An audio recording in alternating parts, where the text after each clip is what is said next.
Good morning students, કેમ છો? બધા મજામાં ના? તો હું સુસ્મિતા મેડમ તમારા ઇંગ્લિશ અને ઇંગ્લિશ ગ્રામર લેશું.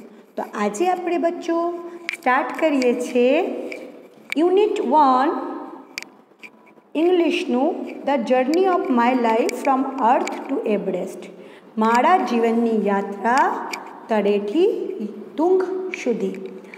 આ સ્ટોરી જે છે આ એક બાયોગ્રાફી છે જે પોતે જ વ્યક્ત કરે છે, ઓટોબાયોગ્રાફી.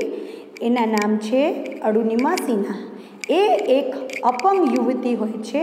એવરેસ્ટ પર સર કર્યાના સંઘર્ષની એની વાર્તા છે. તો આજે આપણે એની જે યાત્રા હતા જીવનની, કેવી રીતે એ પૂરી કરી, આજે આપણે એ વાંચશું.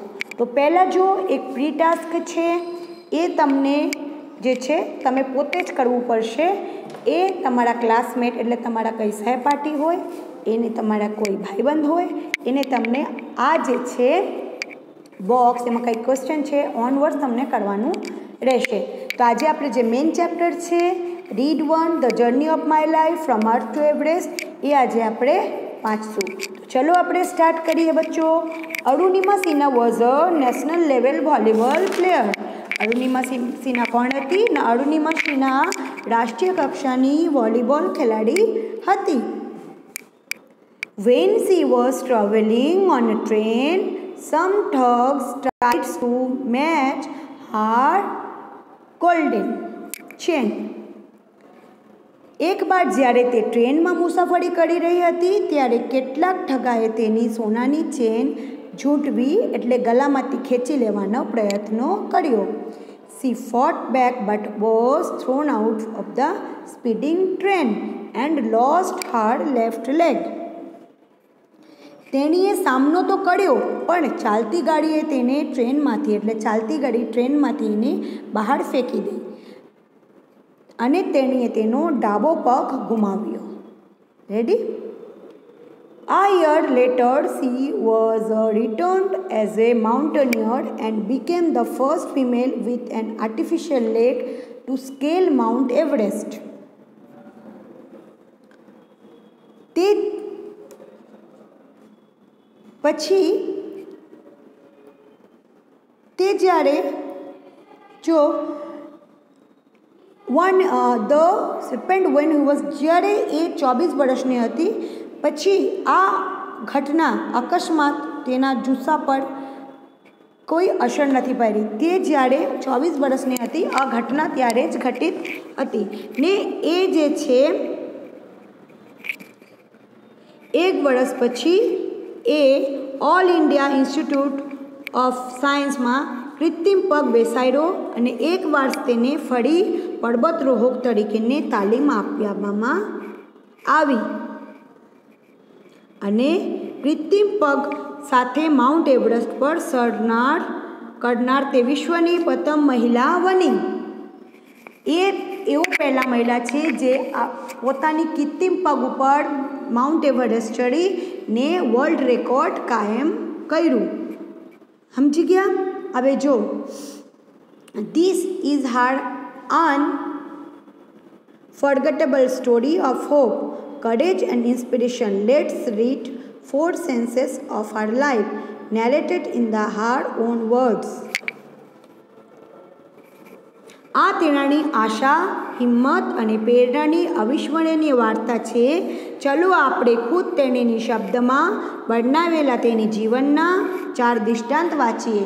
તે પોતે જે તારા જીવનની જે ગાથા છે એ વ્યક્ત કરે છે. એમાં જે 4 સીન છે એ આપણે આજે જોશું.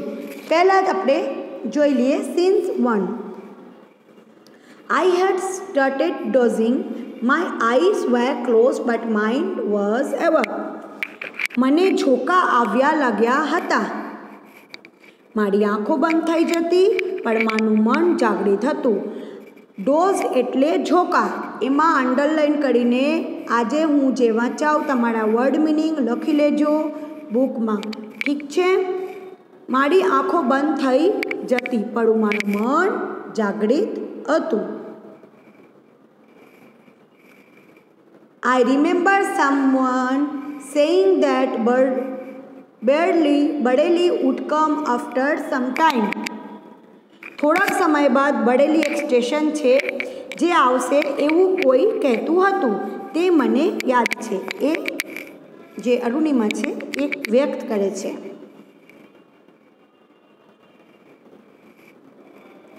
I was in deep thought when I felt a hand tugging at my gold chain.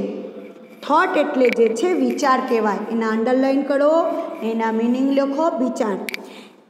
હું ગહન વિચારમાં ડૂબેલી હતી ત્યારે મને લાગ્યું કોઈક હાથ મારી સોનાની ચેન ખેંચી રહ્યો છે. A girl 6 sense in always her best companion. કોઈ પણ છોકરીની યતીન્દ્રિય, 6 સેન્સ એટલે અતીન્દ્રિય જે છે એ તમે લખજો અંડરલાઇન કરીને. શક્તિ તેના શ્રેષ્ઠ સાથી છે.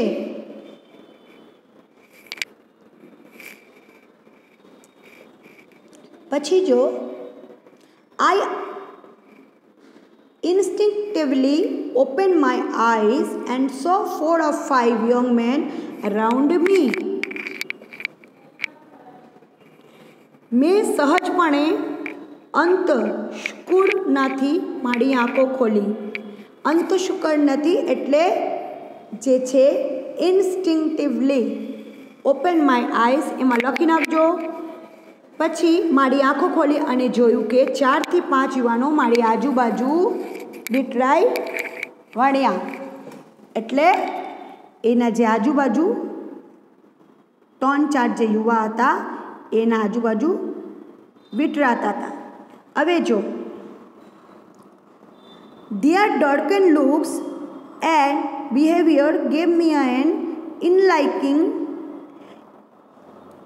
of their intention. Their darkened looks and behavior gave me an inkling of their attention. પછી જો એ શું કહે છે, તેમના દારૂ પીધેલા, ડ્રંકન એટલે દારૂ પીધેલા. એમાં તમે શું છે અંડરલાઇન કરીને લખી નાખજો. તેના દારૂ પીધેલા દેખાવ અને વર્તનથી મને તેમના ઈરાદોનો અણસારો આવી ગયો. ઇન્ટેન્શન એટલે ઈરાદો. એમાં બી તમે લખી નાખજો અંડરલાઇન કરીને. I stood up in a flash to tell them that I had no intention of parting with my chain, so they came together at me. હું મારી ચેન ગુમાવવા માંગતી નથી કેવા પણ વારમાં ઊભી થઈ ગઈ. તેથી એઓ એક સાથે મારી તરફ ઘસી આવ્યા. જ્યારે હું એ લોકોને કીધું કે હું જો મારા ચેન છે એ તમને હું દેવા નથી માંગતી, તો એ જે છે મારા એક સાથે મારી તરફ આવી ગયા. Even though the compartment was full, none of my fellow passengers got up to even inquire what was happening, forget about their coming of my rescue. ટ્રેનનો આખો ડબ્બો ભરેલો હોવા છતાં મારા સાથી મુસાફરથી કોઈ શું થઈ રહ્યું છે તેવું જાણવા પણ ઊભું થયું નહીં. પછી તેઓ મારી મદદે આવે એ વાત તો ભૂલી જ જવાની.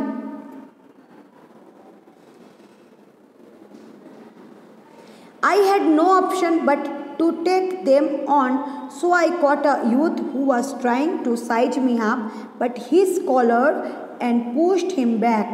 I kicked a couple of others. મારી પાસે તેમના પર હાવી થવા સિવાય કોઈ વિકલ્પો જ બચ્યો નહોતો. તેથી જ એક યુવા મારી શક્તિને તાગ મેળવવા પ્રયત્ન કરતો. તેને મને કોલરથી પકડ્યો અને પાછળ ઢકેલ્યો. તેમનાથી બીજો બે મને લાત મારી. ચાલતી ટ્રેનમાં એક અસન્નમાં લડાઈ શરૂ થઈ ગઈ હતી. એ બળુએ મારી ચેન ખેંચવામાં એક બીજો પ્રયત્ન કર્યો. છતાંય જનુની વની ચૂકેલા તેમણે તીનો પૂરી તાકાતથી મને જોરદાર લાત મારી.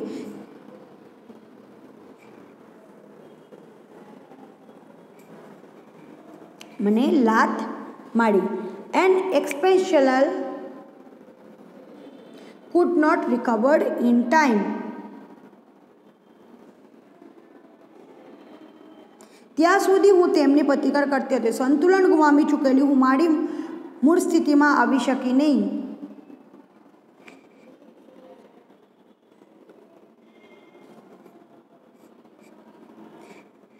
પછી જો I literally flew out of the train. હું ખરેખર ટ્રેનમાંથી બહાર ફેંકાઈ ચૂકી હતી. ઇન્ટેરલી એટલે શું થાય? ખરેખર એ ટ્રેનમાંથી બહાર ફેંકાઈ ચૂકી હતી. હવે જો એના પછી still holding my mobile phone, I was midair when I flew right into another train moving on the next track. My body hit the moving steel and rebounded off my train. This ping pong must have continued for several seconds before gravitational force pulled me down. Despite my efforts, my left leg fell on the track.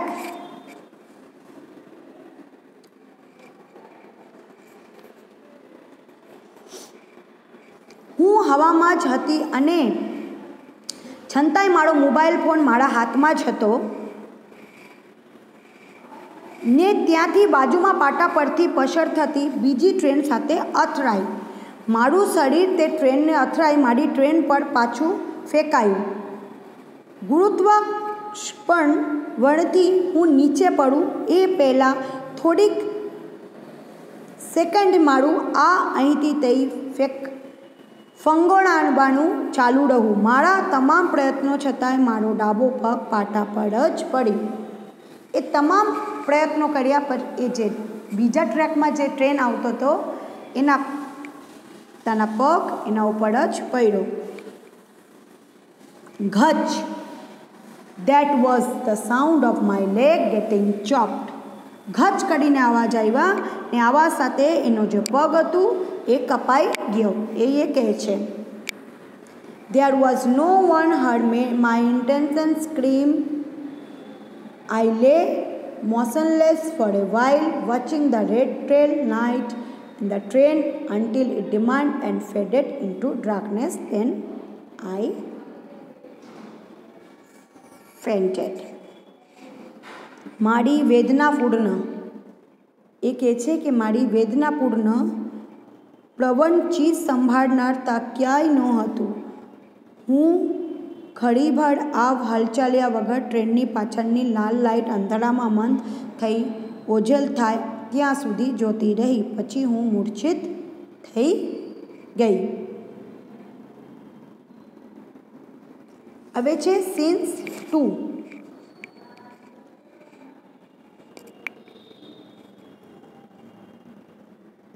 એના પહેલાં તમે લોકો જો છે motionless એટલે મૂર્છિત થવાનું. Motionless એટલે શું? મૂર્છિત. એ તમે લોકો લખી નાખજો અંડરલાઇન કરીને. પછી સીન્સ 2 આપણે જોઈએ. I was admitted to AIIMS Delhi on the interventions of the PM. પ્રધાનમંત્રી દરમિયાનગીરીથી અને એમ્સ દિલ્હી ખાતે દખલ કરવામાં આવી.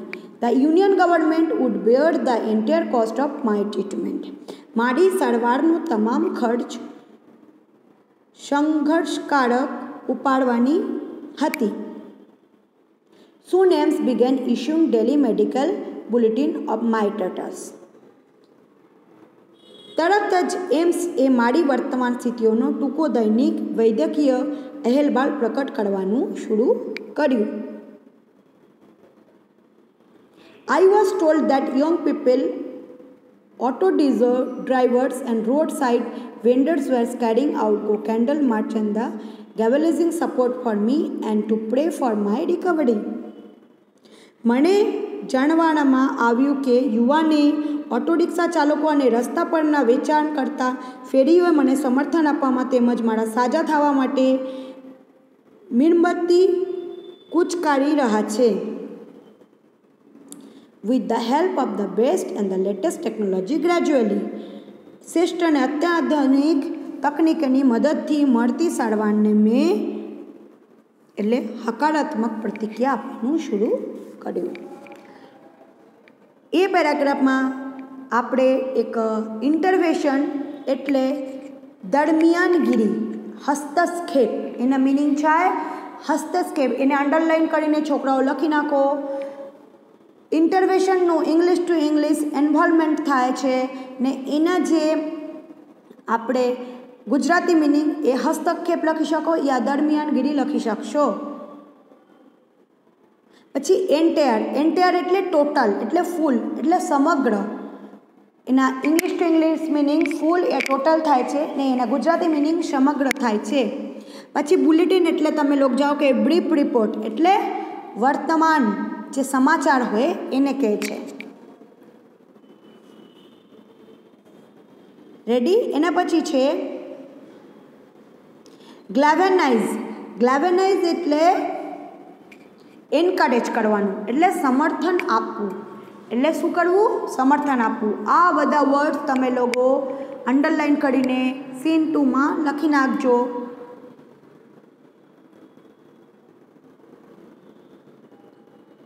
રેડી?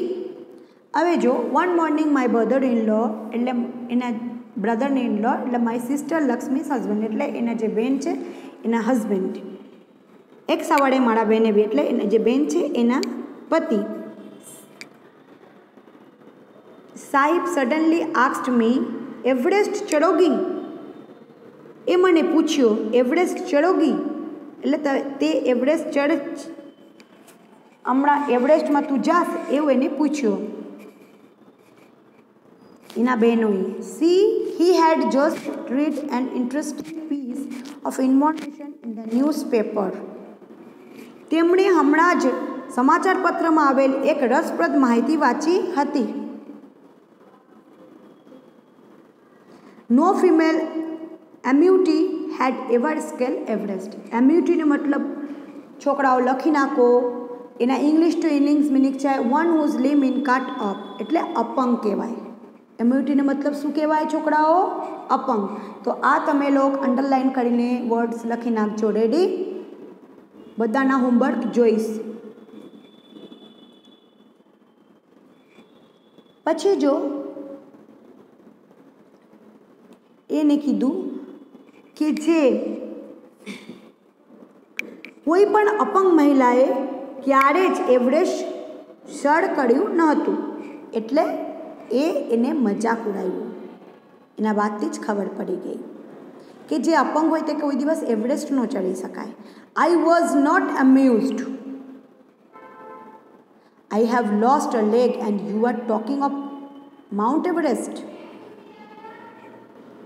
પછી જે છે એ કીધું મેં પગ ગુમાવ્યો ને માઉન્ટ એવરેસ્ટ જે છે એ ચડવાની વાત કરો છો. હું મન વિચારવો લાગી જ છો. હું એવરેસ્ટ પ્રયત્ન કરું અને સફળ થાવ એને કીધું. તો છોકરાઓ આજે જે છે આપણે એટલા જ લેક્ચર લઈએ છીએ. એના જે વર્ડ મિનિંગ છે તમને લખવું છે. એના પછી જે છે તમે તમારા જે છે એના ક્લાસ વર્કમાં મને બતાવજો. સો good bye, take care your self.